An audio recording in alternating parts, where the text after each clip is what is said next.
Hello, everyone. My name is Kay Domo, and if you don't know me yet, I am part of the MMOA crew by the Institute of Clinical Excellence. Um, Before we get right into our topic for today, I just wanted to remind you of a few of our courses. So, MMOA Essential Foundations is starting again March 1st. Advanced Concepts will begin May 4th. So, it's never too early to start planning, especially if you're finishing up Essential Foundations and want to go straight into Advanced Concepts. And some of our live courses are that are coming up February 11th to 12th. There will be one in Sparks, Glencoe, Maryland, February 18 to 19 in Kewanee, Illinois, and March 4th to 5th in Brookfield, Wisconsin. So, perfect. So, we'll go straight into the topic for today. So, risk versus reward HIIT training in older adults with comorbidities. So, when we're working with our older adults, it can be really easy to dismiss higher intensity work as they have comorbidities. We should be careful. We should be mindful of these comorbidities. But what does that really mean? And what guidance should we be giving other clinicians who are curious about HIIT training in older adults with comorbidities? So today, that is exactly what we are going to go over. So the risks. When we work with our patients, I know that we want to do our best to reduce the risk of adverse events. So Rogmo et al. Examined the risk of cardiovascular events during HIIT, so high intensity interval training, and moderate intensity continuous training among 4,846 cardiac rehab patients with cardiovascular disease around the age of 58.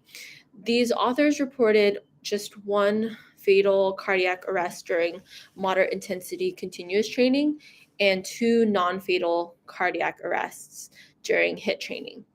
And then they also found that the rate of complications to number of hours of training was 1 per 129,456 hours of moderate intensity continuous training and 1 per 23,182 hours of HIIT training.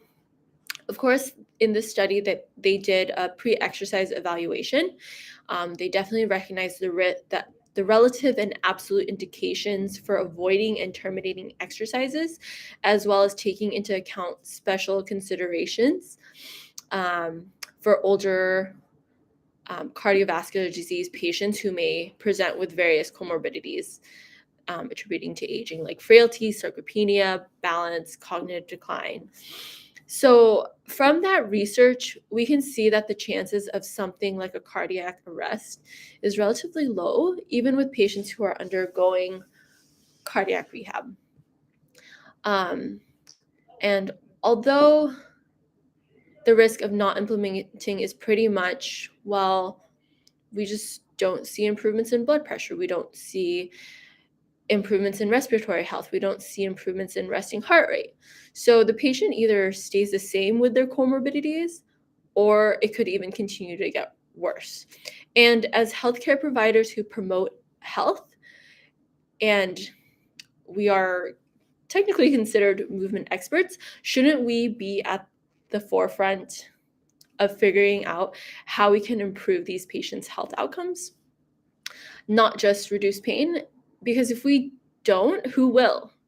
If these patients continue to be deconditioned, what if they end up, let's say, like going to the snow and doing some high intensity work, shoveling snow or exerting more effort than usual, like post holing in the snow or something, or their grandkid decides to run away from them, or their dog sees a squirrel and they have to run after their dog who gets off leash? What if their body hasn't been trained to do those high intensity things anymore? Whose job was it to help them get there? So I just want you guys to really consider the risks of not doing HIIT training or some kind of higher intensity training for are patients who have comorbidities, because they are really the ones that could benefit the most. So now we're going to talk about reward, which we kind of talked about above too, but in the same article I mentioned above, in older adults with cardio or coronary artery disease, they definitely showed an improvement in peak VO2, a decrease in resting heart rate, and systolic blood pressure as well. And in older adults with heart failure, they also saw an improvement in VO2 and an improvement in left ventricular diastolic dysfunction.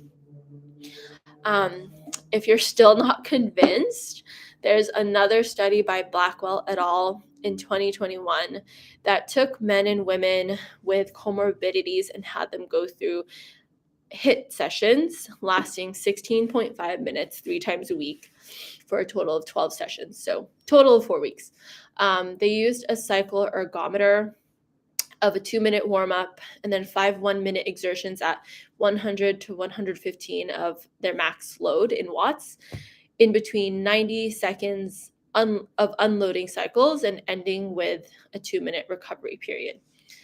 They saw that the HIIT had an improvement in cardiorespiratory fitness and fat-free mass, and their conclusion was that HIIT can be delivered to octogenarians, pretty much patients in their 80s, with comorbidities, and is effective and time efficient in a short period of time.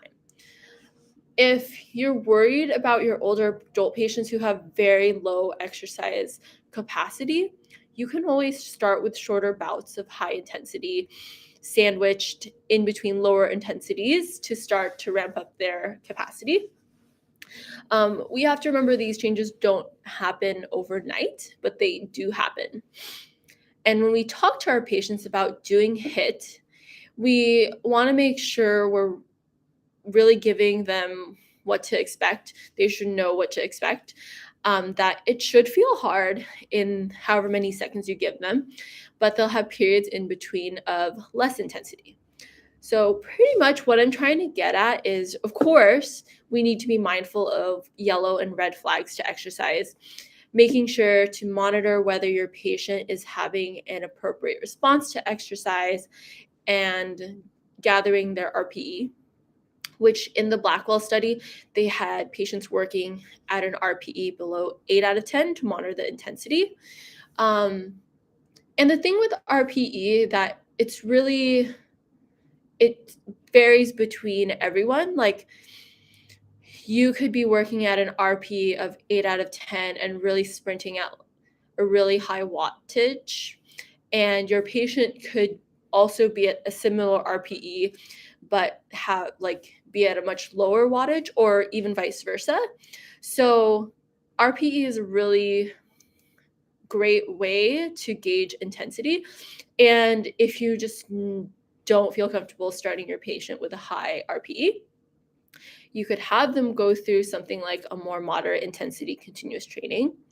But also that still didn't show as much improvement as the HIIT groups. So if you're a physical therapist who isn't necessarily familiar with HIIT training, I would really encourage you to try it out. You can try something like a 10-second sprint with 20 seconds of a slower pace, or like the Blackwell study. I'm just going to repeat it so you guys could try it out if you want to, but you could do their HIIT session lasting 16.5 minutes 3 times a week. They did 2-minute warm-up on a cycle ergometer, 5 1-minute exertions at 100 to 115% of maximal load in watts, in between 90 seconds of unloading cycles and ending with a 2-minute recovery period. So at MMOA, we say this a lot, but if you want to be comfortable pushing your older adult patients, you have to have some idea of how it feels.